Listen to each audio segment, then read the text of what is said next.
An investigation about the potential political cause that led to the construction of the Taj Mahal. To what extent was the political interest the principal cause in the construction of the Taj Mahal in Agra, India in 1632? For hundreds of years, India was conquered by a foreign empire from Afghanistan and Uzbekistan, the Mughals. The Mughals are an Islamic warrior with kings from Central Asia. They were very educated in many areas including technology, architecture, religion, philosophy, and science. They brought prosperity and war. They also introduced hunting into different places. They were on a quest for jewels and moved south in the 1600s toward India and Pakistan. When they came, they brought their education and even their alcohol, which they had extensive amounts of. To understand this topic, we'll have to focus on the first 5 main emperors of the Mughal Empire: Babur, Humayun, Akbar, Jahangir, and Shah Jahan. All the emperors had different resting places. They were either buried in India or Pakistan. Shah Jahan and Humayun had one thing in common. They both were buried in India, Agra. As lessons were learned, and each emperor wanted the grandest of all mausoleums, we can clearly notice the enhancements, growth, and rise in complexity of each emperor's final resting place. However, the fifth mausoleum stands out. It is distinctive. Red sandstone was predominantly used in all the other tombs, including the Taj Mahal, but this one was kept in much more prestigious and beautiful ivory, white marble that covered the red sandstone. This is the epistome of the Mughal Muslim tomb design. The Taj Mahal. Despite Shah Jahan being buried here, it was never intended to be his tomb. For you see, love and sorrow built the Taj Mahal. He built it for the woman he loved. Though many of his marriages were political by nature, this one was different. This one was out of love. And this love that Shah Jahan felt was with a Persian woman by the name of Mumtaz Mahal. She bore Shah Jahan 14 children and played a political role along the side of Shah Jahan. He truly loved her and did not indulge in any other emotional or sexual relationships with his other wives. But when she bore the 14th child, she had died. Now that we have covered all of the history before the Taj Mahal was built, we can move on to the Taj Mahal. When you first enter the Taj Mahal's entrance, this is the first gate you see. It is the third largest gate in India, after Fatehpur Sikri in Agra, which is 45 kilometers from the Taj Mahal, and the India Gate, which is in New Delhi. If you see the white colored domes at the top, and if you count them, there are 11. As you can see, there are 11 in the front and 11 in the back. 11 plus 11 was 22, and it took 22 years to build the Taj Mahal. The third beauty in this gate is the Arabic language on the gate. This Arabic language is a chapter of the Quran. And this is no painting or color on the gate. This is marble that they dig out, and they chiseled another stone, which is the black onyx, onto the marble.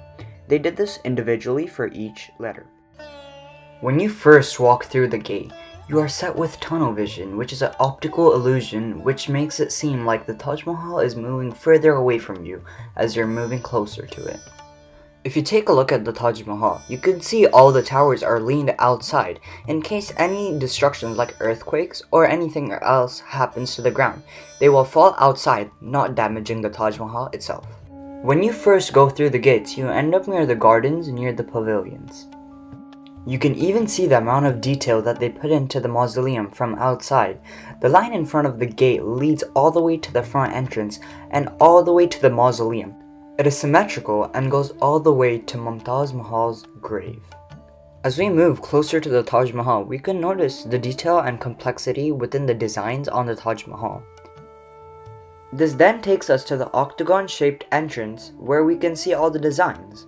Let us look at a person who explains how these designs were made and how they were so perfectly put together.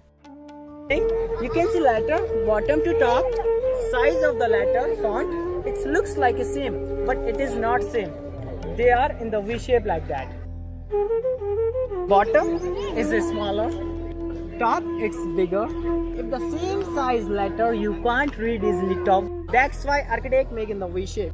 Take a look at the amount of detail and the amount of rocks that were used in this design. Think about the amount of man hours it would have also taken to create all of this.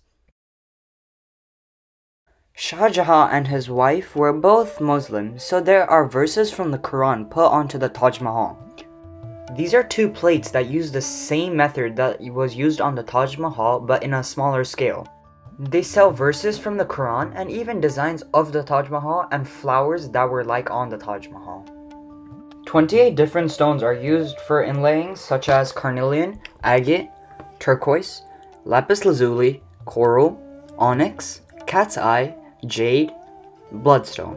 These stones were imported from several places such as Tibet, Rajasthan, Punjab, China, Afghanistan, Sri Lanka, and Arabia.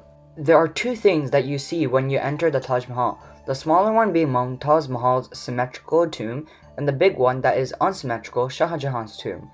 These tombs are replicas of the real ones. Shah Jahan's tomb is the only thing within the entire compound which is not symmetrical. The real tombs in fact are in a chamber underneath the Taj Mahal, so they are safe without being touched. Some may say, why is Shah Jahan's tomb actually there? Everything within the complex is symmetrical except for his tomb. When we look at the Taj Mahal from the top, there are two buildings to the right and left of it. The one to the left is a mosque and the one to the right is a guest house. To the west of the Taj Mahal, it's the mosque. The mosque is about 20 meters high and is built from red sandstone, the same material that was used to build the gate. It is facing west, the direction of Mecca, which Muslims have to pray towards.